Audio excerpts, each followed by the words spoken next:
जो है हम 7th क्लास में क्या चर्चा करेंगे और जो है कल हमने क्या किया था। तो सबसे पहले मैं बेटा आपको बताना चाहूँगी 7th क्लास में कि कल जो है हमने आपको लेसन 6 कराया था, जो कि क्या नाम था लेसन 6 का, रक्त और हमारा शरीर। क्या नाम था लेसन 6 का? रक्त और हमारा शरीर। ठीक है, तो जो है सभी बच्चे ये बुक निकाल लेंगे। तो बेटा इसमें मैंने आपको बताया था कल कि जो है रक्त और हमारा शरीर, इसके बारे में जो है मैंने आपको कौन जानकारी दी थी। ठीक है, तो इसमें लेसन में जो है कुछ ऐसे मुहावरे, कहावतें इस तरीके के जैसे आ जाते हैं, तो उनके बारे में आज हम चर्चा करेंगे। ठीक है, इसके बारे में चर्चा करेंगे। जैसे कई बार मुहावरे आ जाते हैं बीच बीच में और कहावत वगैरह भी आ जाती है, और कुछ ऐसे शब्द भी आ जाते हैं जैसे बनते बनते, चलते चलते, तो ऐसे कई ऐसे शब्द आ जाते हैं, तो उनका भी हम भिन्न वाक्यों में प्रयोग कर सकते हैं, तो वो मैं आपको बताऊंगी। तो आज का चैप्टर हमारा क्या है? रक्त और हमारा शरीर। क्या है बेटा? रक्त और हमारा शरीर। तो ये तो मैंने आपको बताया था कि रक्त जो है कैसा होता है और कैसे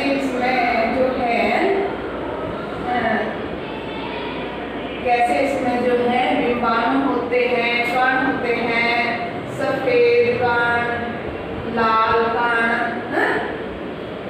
तो इस तरीके के जो है ये रक्त जो है ये एक अच्छा ही ज्ञानवर्धक चैप्टर है, ज्ञानवर्धक एक स्टोरी है कहने का तात्पर्य। और इसके राइटर ने जो है बहुत ही अच्छा रक्त के बारे में सभी को जानकारी दी है, चाहे वो बड़े बुजुर्ग हो, चाहे किसी भी मध्य के पुरुष हो। इस लेसन को पढ़कर जो है हमें विभिन्न जानकारी मिल सकती है। रक्त और हमारा शरीर जो है यतीश अग्रवाल द्वारा जो है ये रचित है। किसने रचना की है इसकी लेसन की? शरीर और हमारा रक्त और हमारा शरीर जो है यतीश अग्रवाल द्वारा जो है ये रचित है, और एक ज्ञानवर्धक निबंध है। क्या है ये? ज्ञानवर्धक निबंध। जैसे हम निबंध लिखते हैं ना होली पर, दिवाली पर, आपको भी पता है ना निबंध लिखना, तो ये भी बेटा एक प्रकार का निबंध है जिसका नाम है रक्त और हमारा शरीर। ठीक है, तो इस निबंध में लेखक ने रक्त के स्वरूप, उसमें संबंधित बीमारियां और उसकी रोकथाम के बारे में समझाया है इस निबंध में। ठीक है, तो इसमें जो है यतीश मिश्र ने ये भी बताया है कि रक्त की कमी से जो है हमारे शरीर में क्या क्या कमी आ जाती है, क्या क्या बीमारियां हो जाती है। तो इसमें यतीश मिश्र ने ये भी बताया था कि एनीमिया की जो बीमारी होती है वो खून की वजह से होती है, यानी कि खून की कमी के द्वारा ही शरीर में होती है, जो कि अनिल की बहन दिव्या को भी वही एनीमिया की बीमारी हो गई थी।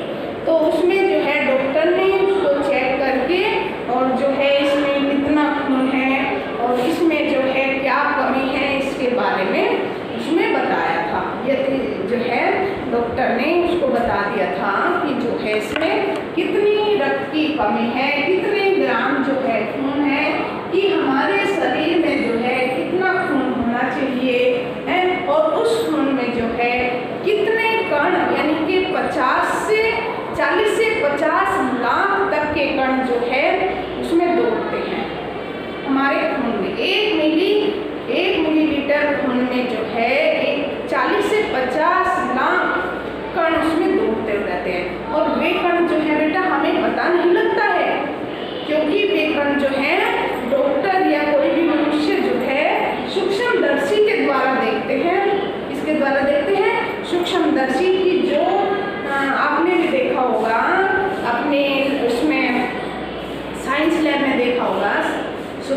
बची उससे जो है जो बहुत ही मामूली सा जो है कण होता है वो भी उसमें बड़ा दिखाई देता है। तो रक्त की जो एक बूंद ली थी डॉक्टर दीदी ने, किसके लिए थी, यानी कि दिव्या की जो है रक्त की बूंद ली थी, तो स्लाइड पर रख दी। स्लाइड मीन्स जांच करने का यंत्र, एक पट्टी होती है कांच की, उसको स्लाइड बोलते हैं, समझ रहे हो ना। तो एक स्लाइड मीन्स जांच करने का यंत्र। तो जैसे ही स्लाइड पर उसकी दिव्या की उंगली से खून लिया था और दीदी ने उस पर रखा, तो उसने अनिल को भी ये चीज़ दिखाई थी कि देखो बेटा इसमें कितने जो है बिंबाणु और कण तैरते रहते हैं, और उसमें जो लाल कण है उसमें जो लाल कण है वो बालूशाही की तरीके के होते हैं, गोल गोल ऐसे तैरते हैं, जो कि आपकी बुक में इसमें चित्र भी दिया गया है, गोल गोल बालूशाही की तरह ऐसे वे हमारे खून में ऐसे तैरते रहते हैं कण। और जो लाल कण होते हैं वो हमारे बाहर की ऑक्सीजन जो है अंदर लेके जाते हैं, अंदर की जो है गंदगी वो बाहर निकालते हैं, लाल कण। और जो सफ़ेद कण होते हैं वो वीर सिपाही का काम करते हैं। वीर सिपाही का कैसे काम करते हैं कि जैसे कोई रोगाणु हमारे शरीर में प्रवेश करता है, जैसे कोई रोगाणु जो है हमारे शरीर में प्रवेश करता है तो वो उनसे लड़ने का काम करते हैं, उनको जो है शरीर में प्रवेश करने नहीं देते हैं। कौन? सफ़ेद कण। तो ये लेसन के बारे में तो आपको पूर्ण जानकारी हो ही गई होगी।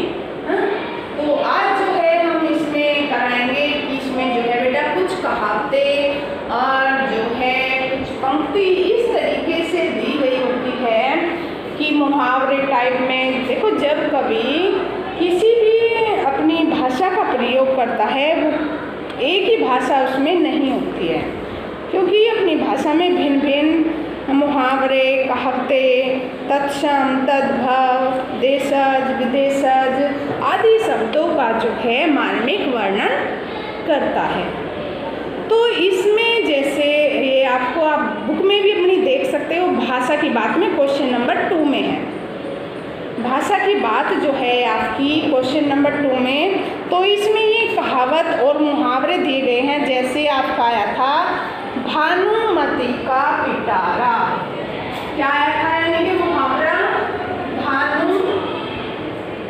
भानुमति का पिटारा, भानुमति का पिटारा। तो ये जो है एक पंक्ति आई थी, इसका मतलब होता है बेटा कि जो है इसमें भानुमति के पिटारे में जो है बहुत सी वस्तुओं का संग्रह होता है, बहुत सी वस्तुओं का संग्रह। इसका अर्थ ये होता है बहुत सी वस्तुओं का संग्रह है, वस्तुओं का संग्रह यानी कि इकट्ठा होना। तो भानुमति के पिटारे में जो है बहुत सी वस्तुओं का संग्रह जब दिखाया जाता है तो ये एक मुहावरा हो गया, भानुमति का पिटारा, यानी कि विभिन्न प्रकार की वस्तुओं का संग्रह है। तो ये क्या है हमारा, यानी कि भानुमति का पिटारा क्या है, ये एक मुहावरा है। एक मुहावरा जो है ये दिया गया है और मुहावरे के द्वारा जो है इसका अर्थ भी बताया गया है कि जो है ये क्या है, ठीक है। तो इसमें जो है भानुमति का पिटारा यानी कि बहुत सी वस्तुओं का संग्रहण कर सकते हो, संग्रह भी कर सकते हो, वो आपकी मर्जी।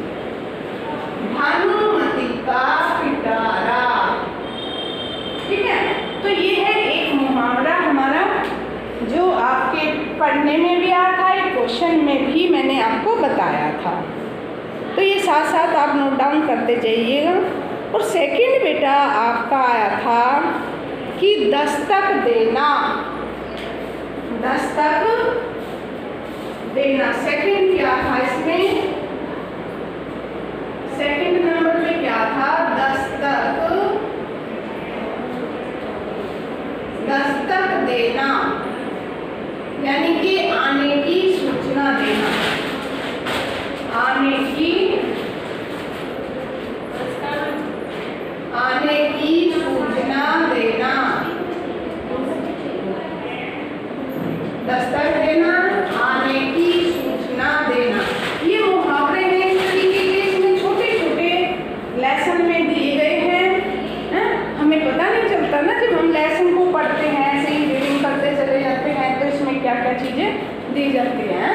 भानुमति का पिटारा यानी कि वस्तु, बहुत सी वस्तु का संग्रह। क्योंकि आप भानुमति से पूछोगे कि हमें ये चीज़ चाहिए तो वो तुरंत जो है अपने पिटारे में से वो ही वस्तु आपको निकाल के दे देगी। तो इसलिए जो है उसे कहते हैं भानुमति का पिटारा। और दस्तक देना यानी कि आने की सूचना, यानी कि उदाहरण में इसको, ये तो मैंने अर्थ बताया है, आप उदाहरण भी दे सकते हो। कैसे दे सकते हो कि दूषित जल व बासी खाद्य पदार्थ ग्रहण करना बीमारी को दस्तक देता है। अगर इसको कहा जाए कि वाक्य में प्रयोग कीजिएगा तो आप कर लेंगे ना। जब आपको इसका पता लग गया कि ये मुहावरा है और इसका अर्थ दीजिए, अर्थ मैंने आपको बता दिया। अब जो है इसका उदाहरण देना बहुत ही आसान है ना, कि अगर हम बासी कुसी खाना खाएंगे तो वो क्या करेंगे, यानी कि हमारी बीमारी को दस्तक देगा। क्या देगा, यानी कि बासी खाना। क्लियर हो गया या? अगर मैं मान लिया पूछ लूँ आपसे कि भानुमति का पिटारा, उसका अर्थ लिखकर जो है उसे वाक्य में प्रयोग कीजिए, तो आप क्या करेंगे, भानुमति का पिटारा लिखेंगे, फिर उसका अर्थ लिखेंगे जैसे बहुत सी वस्तुओं का संग्रह है, या ये भी कह सकते हो विभिन्न वस्तुओं का संग्रह है। बहुत सी और विभिन्न में एक ही बात है, बहुत सी और विभिन्न, कुछ भी लिख सकते हैं जो आपको अच्छा लगे।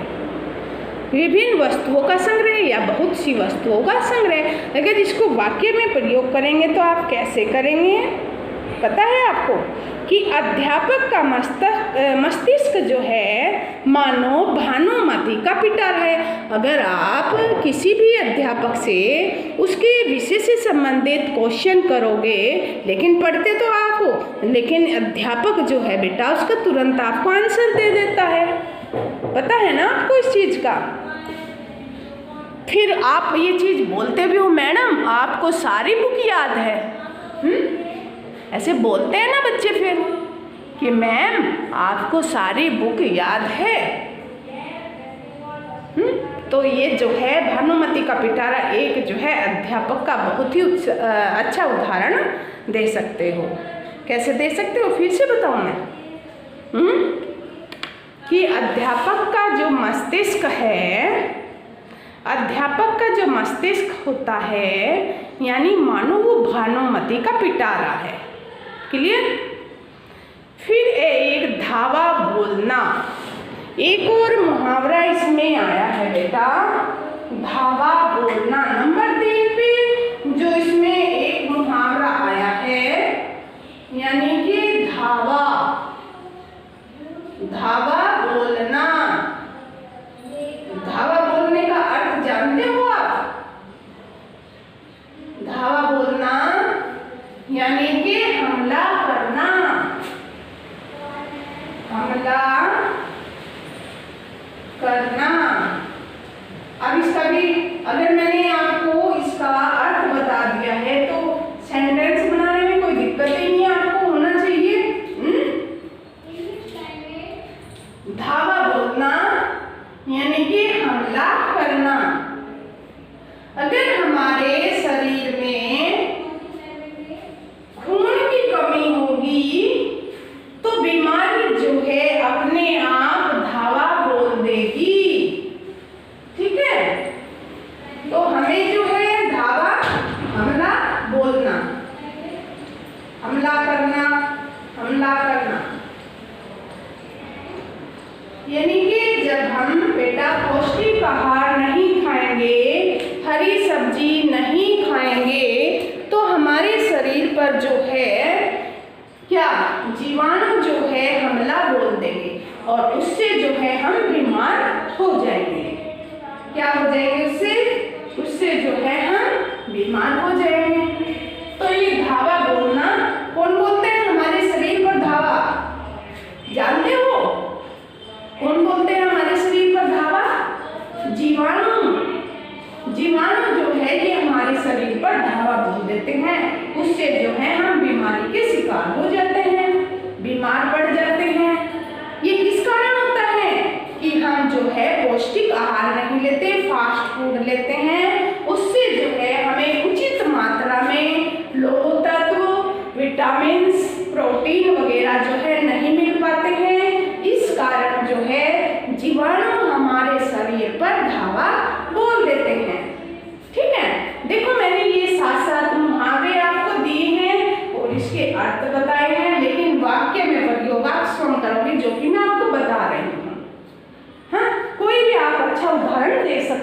अपने से संबंधित, अपनी क्लास से संबंधित, टीचर से संबंधित कोई भी उदाहरण इसमें आप दे सकते हो। जैसे मैंने अभी बताया था टीचर से संबंधित भानुमति का पिटारा, कि जो अध्यापक होता है उसका मस्तिष्क जो है वो किसके समान होता है? भानुमति के पिटारे के समान होता है। फिर नेक्स्ट आता है आपका घर करना। क्या करना? नेक्स्ट जो है इसमें आपका मुहावरा आता है घर करना। नंबर कौन सा है ये? 4th नंबर है मुहावरा, यानी कि 4th नंबर पर जो है ये मुहावरा है घर करना। घर करना इसका अर्थ क्या होगा? मन में बैठ जाना। मन में बैठ जाना, मन में जो है कोई भी बात बैठ जाती है, बैठ जाना, तो उसको कहता है घर करना। क्लियर? जब आपको अपने माता पिता या कोई दोस्त अभिन्न मित्र होता है तो वो आपको ऐसी चोट भरी बात कह देता है तो वो आपके मन में बैठ जाती है, तो उसको कहते हैं मुहावरे में घर करना, यानी कि मन में बैठ जाना। किसी भी बात को लेकर जो है आपके मन में कोई भी बात जो है वो घर करना, यानी कि घर बनाकर बैठ जाएगी, वो निकलेगी नहीं। काफ़ी दिन में निकलती है। कुछ ऐसी बातें हैं जो मन में बैठ जाती हैं, जो निकालने से भी नहीं निकलती है। तो कुछ ऐसी भिन्न बातें होती हैं जो कि एक घर करके बैठ जाती है हमारे शरीर में। क्या कर लेती हैं? मन में बैठ जाती हैं, यानी कि घर करके बैठ जाती है, घर बना के बैठ जाती है एक तरीके से। ये जो है मैं आपको 7th क्लास में लेसन 6 में जो है मुहावरे जो आए थे मैं उनके बारे में बता रही हूँ। कभी आप सोचे कि क्या बता मैडम, ये क्या करवा रही है? तो कुछ ऐसे मुहावरे होते हैं वे हमें पता नहीं चलता जब हम लेसन पढ़ते हैं। फिर नेक्स्ट आता है आपका, क्या आता है कि पीठ ठोकना। पीठ ठोकना, पीठ नंबर 5 जो है इसमें पीठ ठोकना, ठेरा ठोकना, ढोकना लिख देते कुछ बच्चे, ध्यान नहीं देते, डोकना लिख देते हैं। पीठ ठोकना यानी कि शाबाशी देना। क्या करना? शाबाशी देना, किसी को शाबाशी देना। जैसे कोई भी खुशबू ने अपनी कक्षा टॉप की है, यानी कि हरियाणा इसके कह दे कि जो है खुशबू ने हरियाणा टॉप किया है, तो टीचर और जो है स्कूल के मैनेजमेंट उसकी जो है शाबाशी देते हैं और जो है पीठ ठोकते हैं, यानी कि कमर को थपथपाना। हाँ, ऐसे कई से उदाहरण दे सकते हो। अध्यापक ने चेष्टा की, चित्रकारी देखकर उसकी पीठ ठोकी। या कोई भी बच्चा ऐसा भी हो सकता है कि कोई चित्रकारी दे या किसी क्रियाकलाप में जो है बहुत ही अच्छा उसका मार्गदर्शन रहा हो, उसने ऐसा कार्य किया हो। हाँ, तो इस तरीके से भी अध्यापक बच्चे की पीठ ठोकता है, यानी कि कमर पर जो थप थप की आवाज़ देते हैं उसको कहते हैं पीठ ठोकना। हाँ, तो अध्यापिका यानी कि ने चेष्टा यानी कि एक विद्यार्थी है, चेष्टा उसकी पीठ को ठोका, उसे जो है शाबाशी दी। तो इसमें जो है मैंने आपको ये आज क्या बताया है इस लेसन में कि जो है इसमें मुहावरे और बेटा मुहावरे और कहावतें आदि भी प्रयोग में की जाती हैं।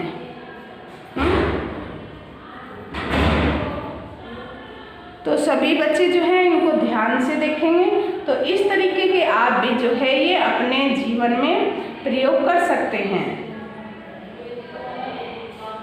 जैसे इसमें आया था एक शब्द क्वेश्चन नंबर 3 आपकी भाषा की बात में ही कि जो है नीचे दिए गए प्रश्नों के बारे में जानकारी एकत्र कीजिए। ब्लू बेबी क्या है?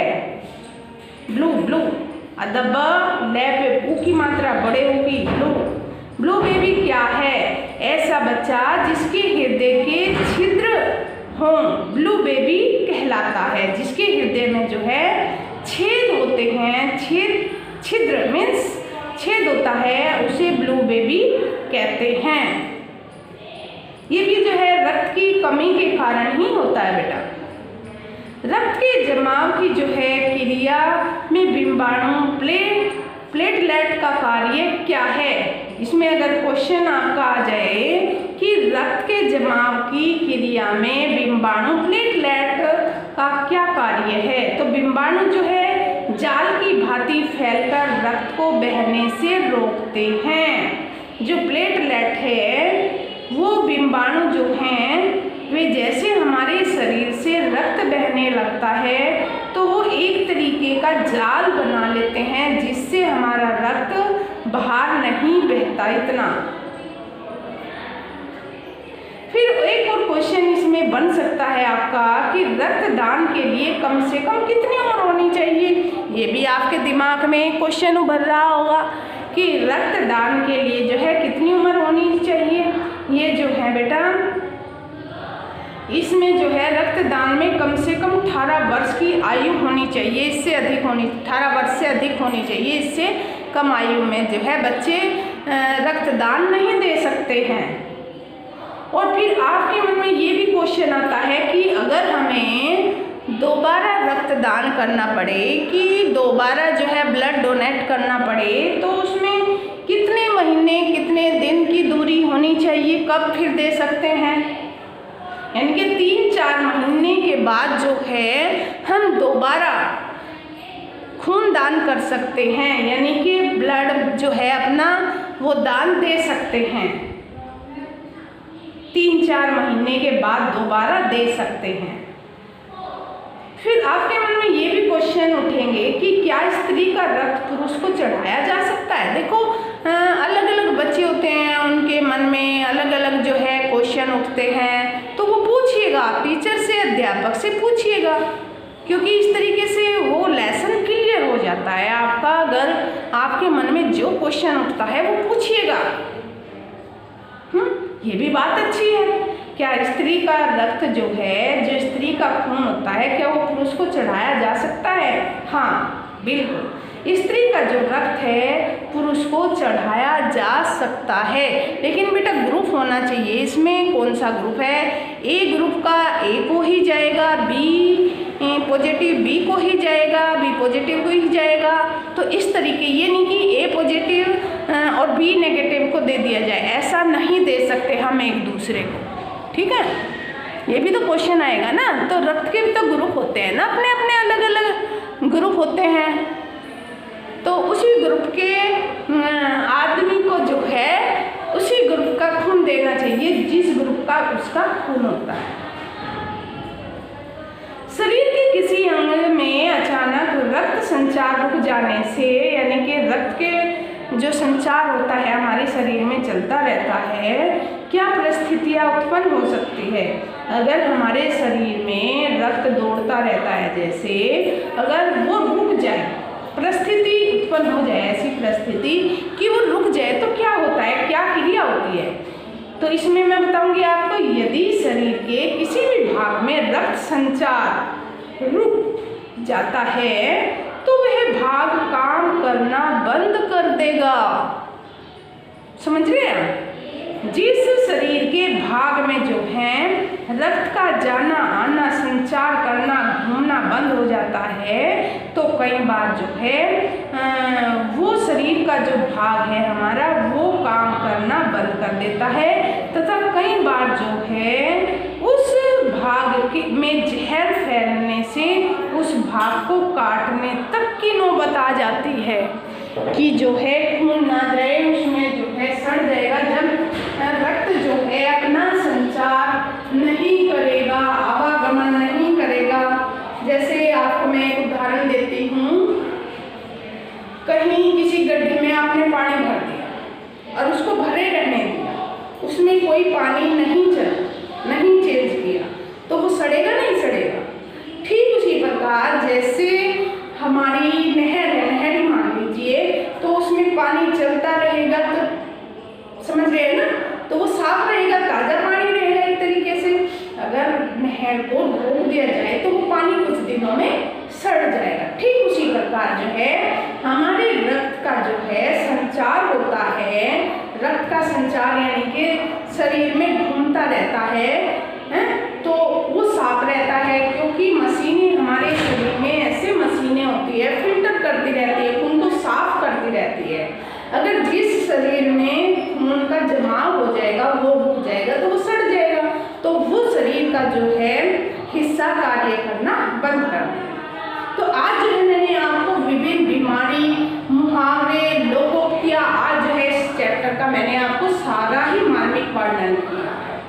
ठीक है, तो आप भी इन चीज़ों को देखेंगे, बहुत अच्छा लेसन है और ये बहुत ही मार्गदर्शन वाला लेसन है। अपने पेरेंट्स को भी बोलिए, वो भी पढ़ें, जानकारी ले क्या होता है, वो भी इस वीडियो को देख सकते हैं। सभी के लिए मोस्ट इम्पोर्टेंट वीडियो है। ठीक है, आज के लिए इतना ही। कौन सी क्लास में? 7th क्लास में लेसन 6